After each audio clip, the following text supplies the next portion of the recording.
அஸ்ஸலாமுஅலைக்கும். Hi guys, welcome to my channel. எல்லோரும் எப்படி இருக்கிறீங்க? அல்ஹம்துலில்லாஹ், நான் நல்லா இருக்கேன். நீங்கள் நல்லா இருக்கேன்னு நம்புகிறேன். புதுசாக என்னோட சேனலை பார்க்குறவங்க மறக்காமல் சப்ஸ்கிரைப் பண்ணிவிட்டு பாருங்கள். பக்கத்தில் உள்ள பெல் ஐக்கானையும் கிளிக் பண்ணி ஆளுங்கிற ஆப்ஷனையும் கிளிக் பண்ணிடுங்க. அப்போ தான் நான் போடுற வீடியோட நோட்டிஃபிகேஷன் உங்களுக்கு உடனுக்குடன் வந்து சேரும். வீடியோ மிஸ் பண்ணாமல் பாருங்கள். வாங்க இப்போ வீடியோக்குள்ளே போகலாம். என்னோட சப்ஸ்கிரைபர் அண்ட் வியூவர்ஸ் எல்லாருக்கும் நான் ஃபஸ்ட்டு தேங்க்யூ வெரி மச் சொல்லிக்கிறேன். ஏன்னா நம்ம சேனலோடைய சப்ஸ்கிரைபர் கவுண்ட் லெவல் 1000க்கு மேலே தாண்டிருச்சு. இது எல்லாம் உங்களால் தான். இது எல்லாத்துக்கும் நான் ஃபஸ்ட்டு நன்றியை தெரிவிச்சுக்கிறேன். நெக்ஸ்ட் பார்த்தீங்கன்னா, என்னோட சப்ஸ்கிரைபர் அண்ட் வியூவர்ஸ் அனைவருக்கும் அட்வான்ஸ் ஹாப்பி தீபாவளி.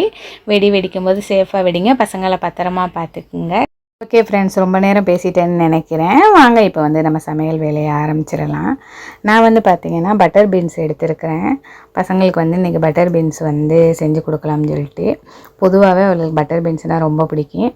அது நம்ம நார்மலாக செஞ்சால் சாப்பிட மாட்டாங்க. இறாலோடு போட்டு வச்சு இல்லை வேறு ஏதாவது டிஃப்ரெண்ட்டாக பண்ணி கொடுத்தா தான் சாப்பிடுங்க. அதனால நான் இன்றைக்கி என்ன பண்ணலான்னு பார்த்தேன்னா, மட்டனில் ஈரல் வாங்கியிருந்தேன். அது இருந்துச்சு. சரி, அதை போட்டு இன்றைக்கி ஒரு கிரேவி மாதிரி பண்ணலாம் அப்படின்னு சொல்லிட்டு தான் நான் ஃபஸ்ட்டு ஆரம்பித்தேன். கடைசியில் அது கிரேவி மாதிரி இல்லை, ஒயிட் குருமா மாதிரி ஆயிடுச்சு. ரொம்ப சூப்பராக இருந்துச்சு, டேஸ்ட்டாக இருந்துச்சு. நல்லா விரும்பி சாப்பிட்டாங்க பசங்க. 2 நேரமே அதான் சாப்பிட்டாங்க. மீன் குழம்பு தொடவே இல்லை. நான்ஸ்டிக் தவா தான் எடுத்துக்கிட்டேன். அதில் நல்லா எண்ணெயை ஊற்றி நல்லா சூடானதுக்கப்புறமா பட்டை, கிராம்பு, ஏலம் போட்டுக்குங்க. போட்டுட்டு அதுக்கப்புறம் வெங்காயம் சேர்த்துக்குங்க. கொஞ்சம் வதங்கட்டேன். வதங்கினதோடு நம்ம ஈரலை சின்ன சின்னதாக கட் பண்ணி அதில் சேர்த்துக்கலாம். கட் பண்ணி அதை சேர்த்து அதையும் சேர்த்து நல்லா வதக்கிக்குங்க.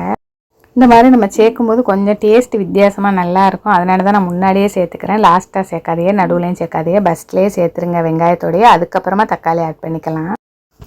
தக்காளியை சேர்த்து 2 கிண்டு கிண்டினதுக்கப்புறமா இதுக்கு இஞ்சி பூடு பேஸ்ட்டு சேர்த்துருங்க. நம்ம மித்த குழம்புலாம் நம்ம வைக்கும்போது பார்த்திங்கன்னா தக்காளி வெங்காயத்தை நல்லா கனியை விட்டு வேக விடும். ஆனால் இதுக்கு அப்படி இல்லை, நார்மலாக வெந்தாலே போதும். ஏன்னா நம்ம சேர்த்து வதங்கும் போது நல்லா கனிஞ்சு வதங்கிடுவாங்க. அதனால் முன்னாடியே நம்ம தனியாக வதக்க தேவையில்லை. இப்போ இஞ்சி பூடு பேஸ்ட்டும் போட்டு நல்லா வதக்கியாச்சு. இப்போ அதில் எண்ணெய் பிரிஞ்சு வந்ததுக்கப்புறமா நம்ம இதில் மிளகாத்தூள் அப்புறம் மஞ்சள் தூள் 2ஐயும் சேர்த்துக்கலாம். இது அப்படியே வெந்துக்கிட்டு இருக்கிறது. நம்ம பக்கத்தில் பார்த்தீங்கன்னா, இப்போ நம்ம எப்போவுமே தக்காளி வெங்காயம் சேர்க்கும்போது உப்புத்தூள் சேர்த்துக்கோம் தக்காளி போட்டோன்னே. ஏன்னா கொஞ்சம் நல்லா மசிஞ்சு வெந்துடும் அப்படிங்கிறது. இந்த மாதிரி ஸ்டேஜில் அது தேவையில்லை. அதனால நம்ம வேக தான் நம்ம எல்லா திங்ஸுமே சேர்க்குறோம். அதனால் உப்பு லாஸ்ட்டாக சேர்த்தா போதும். பட்டர் பீன்ஸ் ஆட் பண்ணும்போதே உப்பையும் நான் சேர்த்துக்கிட்டேன். இப்போ நம்ம இதை நல்லா கிளறி விட்டுடலாம். இது நல்லா ஒரு 4-5 தடவை கிளறினதுக்கப்புறமா இதில் நம்ம கறி மசாலா சேர்க்கணும். பட்டர் பீன்ஸ் போட்டு நம்ம மசாலாவோடு சேர்த்து நல்லா பெரட்டிட்டோம். இந்த ஸ்டேஜில் இப்போ கறி மசாலாவே நம்ம சேர்த்துக்கலாம். கறி மசாலாவை சேர்த்துட்டு நம்ம உப்பு குடிச்சு பார்த்துட்டு தண்ணி அதுக்கு எவ்வளோ தேவையோ அது வேகிற அளவுக்கு அந்த பட்டர் பீன்ஸ் மூடுற அளவுக்கு போட்டு சிம்மில் வச்சுருங்க. அப்போ தான் சரியாக இருக்கும். இல்லைன்னா தண்ணி வற்றிடும், பீன்ஸ் வேகாது. நான் தேங்காய் பால் சேர்த்துருக்கேன். தேங்காய் பேஸ்ட்டும் சேர்க்கலாம். ஆனால் தேங்காய் பேஸ்ட்டை விட தேங்காய் பால் சேர்த்தோம்னா ரொம்ப சூப்பராக இருக்கும். அந்த கிரேவி மாதிரி வைக்கிறதுக்கு அப்புறம் குருமா மாதிரி ஊற்றி சாப்பிட்றதுக்கு நம்ம பால் ஊற்றினோம்னா நல்லா டேஸ்ட்டாக இருக்கும். ட்ரை பண்ணி பாருங்கள், கண்டிப்பாக ரொம்ப சூப்பராக இருக்கும். ஈரல் சாப்பிடாத பசங்க கூட விரும்பி சாப்பிடுவாங்க. என்னோட பொண்ணுமா மட்டன் சாப்பிட மாட்டா. இப்போ நான் ஈரல் போட்டு இதில் வச்சுருக்கேன்னு சொன்னால் சாப்பிடவும் மாட்டேன். நான் ஈரல்லாம் போட்டு அவளுக்கு கொடுத்து விடலை. இது குருமா மாதிரி வச்சு அவள் ஸ்கூலில் இருந்தால் லஞ்ச் நம்ம கொடுத்து தானே விடுவோம். அதனால் நான் அந்த ஈரல்லாம் எடுத்துகிட்டு அந்த பட்டர் பீன்ஸ் அந்த குருமா அதை மட்டும் ஊற்றி கொடுத்து விட்டுட்டேன். ஆனால் செம டேஸ்ட்டாக இருக்குன்னு சொன்னால் நல்ல ஃபீட்பேக் கொடுத்தா, ஆனாலும் தெரியாது அவளுக்கு இதில் போட்டிருக்குன்னு சொல்லி. நைட்டு தான் தெரியும். ஆனால் அப்செட் பண்ணிக்கிட்டா, ஒன்றும் சொல்லலை. நைட்டு பார்த்துட்டு ஓகே நல்லா தான் இருந்துச்சு அப்படின்னு சொல்லிட்டா. அதான் சரி, அவளுக்கு பிடிச்ச மாதிரி பண்ணி கொடுத்துட்டோம். அவளுக்கு பிடிக்காத அவள் சாப்பிடலை, குழம்பு ஊற்றிக்கிட்டா. டேஸ்ட்டாக இருந்துச்சுன்னு சொல்லிட்டா. அதே மாதிரி உங்கள் பசங்களையும் ஈரல் சாப்பிடலை, கறி சாப்பிடலைன்னா இப்படி பண்ணி கொடுங்க. எப்படியுமே அந்த கறி அந்த ஈரலோட அந்த டேஸ்ட் அதில் இறங்கியிருக்கும். ஒரு பக்கம் அந்த சத்தும் அதில் இருக்குமா, அந்த பசங்களுக்கு கொஞ்சமாவது கிடச்சிக்கிறேன். அதனாண்டி இதில் நிறையா ஹெல்த்தி இருக்குது, பெனிஃபிட் இருக்குதுன்னு நான் நினைக்கிறேன். உங்களுக்கு பிடிச்சிருந்தா நீங்களும் சேர்த்து கொடுங்க. நல்லா வெந்துருச்சு. நம்ம இந்த ஸ்டேஜில் இப்போ தேங்காய் பால் சேர்த்துக்கலாம். தேங்காய் பால் சேர்க்கவும், ஏன்னா நான் வைக்கிற தவாவை சின்னதாக எடுத்து தானே வைக்கிறேன். அதனால் எப்போவுமே சிந்துறது, நான் அடுப்பை துடைக்கிறது தான் எனக்கு வேலையாகவே இருக்கும்.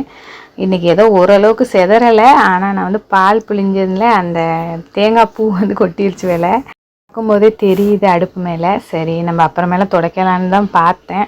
சரி வராது அப்படின்னு சொல்லிட்டு சிம்மில் போட்டுட்டு அப்புறம் அதையும் கையோடு துடைச்சி க்ளீன் பண்ணி எடுத்துட்டேன். கூட நம்மளுக்கு வேலை முடியலை. இது நான் பசங்களுக்கு பண்ணியிருக்கிறேன்.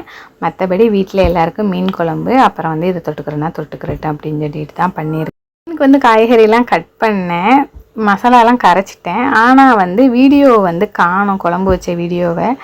ஸ்கிப் ஆயிடுச்சா என்ன ஆச்சுன்னு எனக்கு தெரியலை. சரி ஓகே அப்படின்னு சொல்லிட்டு அப்படியே கட் பண்ணிட்டேன். லஞ்ச் ரெடி ஆயிடுச்சு. அதோட பொண்ணுக்கு வந்து ஈரெல்லாம் எடுத்துகிட்டு அதை குழம்பு ஊற்றி சாதத்தையும் டிஃபன் பாக்ஸில் போட்டு ரெடி பண்ணி வச்சுட்டேன். இனி வந்து லஞ்சை கொண்டு போய் கொடுக்க வேண்டியதுதான். இதுக்கு மேலே வேறு எதுவுமே சாப்பிட மாட்டேன். அதோட ஒரு ஆஃப் ஆயில் மட்டும் போட்டு கொடுத்துருவோம் அப்படின்னு சொல்லிட்டு தான் எடுத்துருக்குறேன். நான் எப்போவுமே குக்கிங் பண்ணும்போது நான் ஒன்று நினச்சி பண்ணுவேன், ஆனால் அங்கே பண்ணுறது வேறையாக இருக்கும். அப்படி தான் மாறிடுறேன். அந்த மாதிரி தான் இன்றைக்கி ஆஃப் ஆயில் போடலான்னு போனேன். ஆனால் அங்கே போனோன்னு மைண்டு சேஞ்ச் ஆகிடுச்சு. ஒருவேளை இந்த குழம்பு அவளுக்கு பிடிக்குதோ பிடிக்கல என்னன்னு தெரியலையே.